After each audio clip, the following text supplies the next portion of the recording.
2022 жылға әлем чемпионы анықталды. Енді алдағы 4 жылда әлем чемпионы деп Аргентинаны айтып жүреміз. Ең бірінші турда Сауд Арабиясынан жеңіліп қалған аргентиналықтар одан кейін ешкімге дес бермеді. Күмісті Франция, қола медальды Хорватия футболшылары еншіледі. Бәріңе сәлем, бұл екінші тайм арнасы, мен Есет Төлеш. Катарда қай құрама әлем үздігі екенін білдік. Бірақ қай ойыншылар үздік болды және үмітті ақтамаған футболшылар кім? Бүгін осы жайында айтамыз. Кеттік.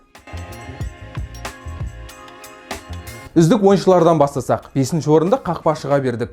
Бұл орынға хорват Доминик Ливакович лайық деп ойлаймыз. Загребтің Динамосында ойнайтын Ливаковичтен Катардағы әлем чемпионатында ешкім ештеңе күтпеген болар. Көп жанкүйер оны танымағаны да анық. Дегенмен енді Ливаковичті әзір ұмыта қоймаспыз. Хорват қақпашысы турнирдің топтық кезеңінде бір ғана гол жіберді. Бірақ ол кезде де ерекше көзге түсе қоймады. Қызықтың бәрі плей-офф кезеңінде басталды. Жапонияға қарсы матчта жеңімпаз пенальти сериясында анықталды. Ливакович жапондардың 3 соққысын қайтарып, матчтың үздік ойыншысы атанды. Сөйтіп, Хорватияны ширек финалға алып шықты. Ширек финалда Ливаковичті Неймар, Винисиус бастаған бразилиялықтар күтіп тұрды.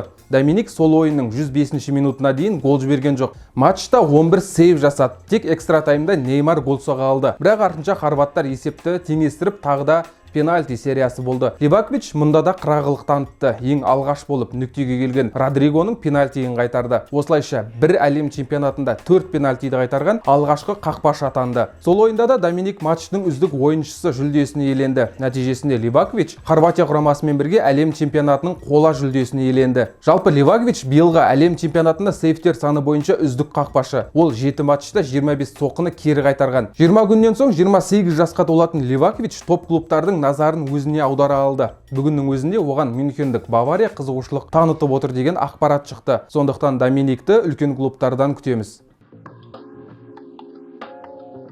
4-ші орында марокколық Софиан Амрабат. Амрабат Марокко құрамасының нағыз көшбасшысы. Команданың жартылай финалға жетуіне дәл осы футболшының септігі көп. Амрабат бұл турнирде гол соқпады, нәтижелі пас бермеді. Бірақ бұл оның міндеті емес, ол тіреуші жартылай қорғаушы. Оның міндеті қарсыластың шабуылын тоқтатып, топты өз командасына қайтару. Ал Софиан мұның хас шебері. Амрабатта жартылай қорғаушыға қажет машықтың бәрі бар. Добаламын деп қарсыластың аяғына секірмейді. Ақырындап жүгіріп келіп, топты алып кеткенде қарсыластың өзі не болғанын түсінбей қалады. Оның үстіне оның жүгіргеніне қарасаң тура Венгер деп ойлап қаласың. Себебі марокколық футболшы сағатына 35 шақырым жылдамдықпен жүгіреді. Қазірдің өзінде Амрабатқа Юрген Клоптың өзі қызығушылық танытып отыр. Агентінің айтуынша, оған клубтар күн сайын хабарласып жатыр екен. Франция президенті Эммануэль Макрон да жартылай финалдан кейін Амрабатты турнирдің үздік жартылай қорғаушысы деп атаған болатын. Енді Амрабатты Ливерпульден не басқада топ клубтардың бірінен көріп қалуымыз әбден мүмкін. 3-ші орында француз Антуан Гризман. Ол Франция құрамасының табысында өте шешуші тактикалық рөл атқарды. Өмір бойы шабуылда ойнаған Гризман Пол Погба мен N'Голо Кантенің жарақат алуына байланысты жартылай қорғанысқа ауысты. Антуанға алаңда толық еркіндік берілді. Шабуылда әдеттегідей пайдасы көп болды. Гол соқпады демесеңіз, пастарын аямады. Данияға қарсы ойында Гризман нәтижелі пасымен көзге түсті. Кейін ширек финалда Англияны жеңуге көмектесті. Ағылшындар қақпасына соғылған 2 голда да нәтижелі пасты Гризман берген болатын. Жалпы Гризман өз әріптестеріне гол соғуға 21 мүмкіндік жасаған. Бұл көрсеткіш бойынша әлем чемпионаттары тарихында Ален Жирестің рекордынан ғана қалып тұр. Бірақ қазір француздың қорғаныстағы ойынына да тоқталғымыз келіп отыр. Шабуылшы қорғаныста да өте сауатты ойнайды деп ешкім күтпеген болар. Әр матчтан соң Гризманның алаңда жүрген жерлерін қарасаңыз таң қаласыз. Шабуылда да қорғаныста да бірдей уақыт өткізген. Ал Мароккоға қарсы өте ауыр матчтан кейін Пол Погба оны Гризман Канте деп атаған еді. Рас, Кантенің орнын жоқтатқан жоқ. Килиан Мбаппе 2-ші орында. 24 жастағы талант биылда тамаша ойынмен көзге түсті. 7 матчта 8 голдың авторы атанды. Турнирдің үздік сұрмергені болды. Алдымен Аустралияның қақпасына 1 гол соқты. Кейін Дания мен Польша қақпасына 2 голдан салды. Ал финалда хет-трик авторы атанды. Жалпы Килиан тарихта әлем чемпионатының финалында 3 гол соққан 2-ші футболшы. Сонымен қатар Мбаппе мундиалдың финалында ең көп гол соққан ойыншы атанып отыр. 2018 жылғы финалдағы 1 голды қосқанда оның еншісінде енді 4 гол бар. Дәл қазір Франция құрамасын Мбаппесіз елестету қиын.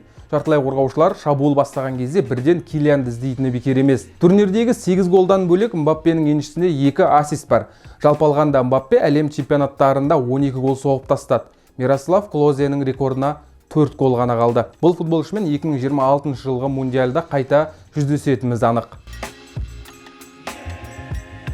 Ал турнирдің үздік ойыншысы кім? Әрине, Лионель Месси. Бұл Мессидің атындағы турнир болды. Бірінші турдан бастап Месси Катарға бекер келмегенін көрсетті. Лео әлем чемпионатының бір матчында ғана гол соға алмады. Польшаға қарсы ойында пенальтиден мүлт кетті. Бірақ Аргентина бәрібір жеңді. Ал қалған матчтың бәрінде де Месси алаңнан голсыз кеткен жоқ. Сауд Арабиясы, Мексика, Аустралия, Нидерланд пен Хорватияға Мессидің соққысынан кейін допты өз қақпасынан алып шығуға тура келді. Ал финалда француздар қақпасына дубль жасады. Одан бөлек Мессидің еншісінде 3 нәтижелі пас бар. Аргентина жұлдызы Катарда 10 шақты рекорд қойып тастады. Енді ол әлем чемпионаттарында ең көп матч өткізген футболшы. Мундиалда алаңға 26 рет шыққан. Аргентина құрамасының әлем чемпионаттарындағы үздік сұрмерген атанды. Ол аз десеңіз, 2 мәрте турнирдің үздік ойыншысы атанған жалғыз футболшы. Бұл Мессидің соңғы әлем чемпионаты болды.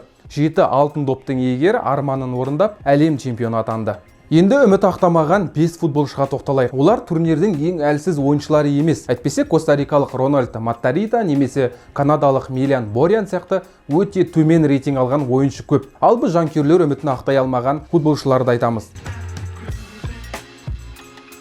Бұл тізімді поляк Роберт Левандовский ашады. Барселона сапында керемет маусым өткізіп жатқан Левандовскийден жанкүйерлер әлем чемпионатында да әдемі ойын күткен. Бірақ Лева үмітті ақтай алмады. Басынан бастайық. Ең алғашқы ойында Польша Мексикамен тең түсті. Роберттің жеңіс голын соғатын мүмкіндігі болды. Бірақ пенальтиден мүлт кетті. Кейін Сауд Арабиясына қарсы ойын. Левандовскийдің жақсы ойнаған жалғыз матчы. 39 минутта ол нәтижелі пас берді, ал матч соңына қарай өзі де гол соқты. Дегенмен 3-ші турда Польша Аргентинамен кездесті. Поляктарға тең есеп жеткілікті еді. Сонда топтан бірінші орын алып, плей-офф кезеңінде жеңіл қарсыласқа түсетін. Бірақ Лева өте нашар матч өткізді. Қарсылас қақпасына ешқандай қауіп төндіре алмай, ойынды 5-5 деген рейтингпен аяқтады. Ал кейін 1-8 финалда Францияға қарсы кездесуде Левандовскийді алаңнан көп байқай қоймадық. Тек ойын соңында пенальтиден гол соқты. Оның өзін екінші мүмкіндігінде ғана пайдалана алды. Осылайша 2 голына қарамастан Левандовский Катардағы ойын үшін біраз сынға қалды. 2021 жылдың үздік жас ойыншысы Педри әлем чемпионатында көсіліп ойнай қойған жоқ. Испанияның барлық 4 матчында да Педри бірінші минуттан ойнады. Тек алғашқы турдағы Коста-Рикаға қарсы ойынды толық өткізген жоқ. Жанкүйерлер 20 жастағы жартылай қорғаушыға тым көп үміт артып қойған сияқты. Педридің бір мақтанары пастар көрсеткіші. Ол әр матчта орта есеппен 109 пас берген, оның 91%-ы дәл жеткен екен. Бірақ Испанияның паспен қалай ойнайтынын ескерсек, бұл көрсеткіш ерекше мақтауға тұрарлық емес. Педри 4 матчта да қарсылас қақпасына соққы жасап көрген жоқ. Былайша айтқанда, Катарда берілген 357 минутты сәтті өткізді дей алмаймыз. 4 матчта орташа есеппен 6-да 13 рейтингін алған. Ең сәтсіз ойыны Германияға қарсы матч болды. Ол кезде Педридің ойыны 5-5 деген баға алған. Томас Мюллер Катарынан екінші әлем чемпионатында сүреңсіз ойнады. 2010 және 2014 жылы мундиалда 5 голдан соққан футболшы биыл сол ойынын қайта көрсетеді деп күткенбіз. 5 гол соқпаса да командасын плей-оффқа алып шығады деп ойлаған едік. Бірақ олай болмай шықты. Мюллер топтық кезеңдегі 3 матчты да негізгі құрамда бастады. Бірақ ешқайсысын 70 минуттан артық өткізбеді. 33 жастағы тәжірибелі футболшы Германия құрамасының шабуылына ешқандай пайдасын тигізе алған жоқ. 3 ойында жалпы алғанда 203 минут өткізіп, нәтижелі ештеңе істемеді. 3 матчта бар болғаны қарсылас қақпасына 3 соққы жасады. Үшеуі де қақпадан қиыс кеткен. Былайша айтқанда әр 70 минут сайын бір соққы жасап отырған. Бірақ қарсыласқа қауіп төндірген жоқ. Сөйтіп Мюллер Катарға барып 3 соққы жасап, бір мәрте офсайдта қалып Германияға ұшып кетті. 3 ойында да орташа есеппен 5-83 деген рейтинг алған. Үмітті ақтамаған тағы бір ойыншы Кевин Де Брюйне. Бельгия құрамасының алтын буыны соңғы әлем чемпионатына қатысты. Сондықтан жанкүйерлер бұл құрамадан жақсы нәтиже күткен.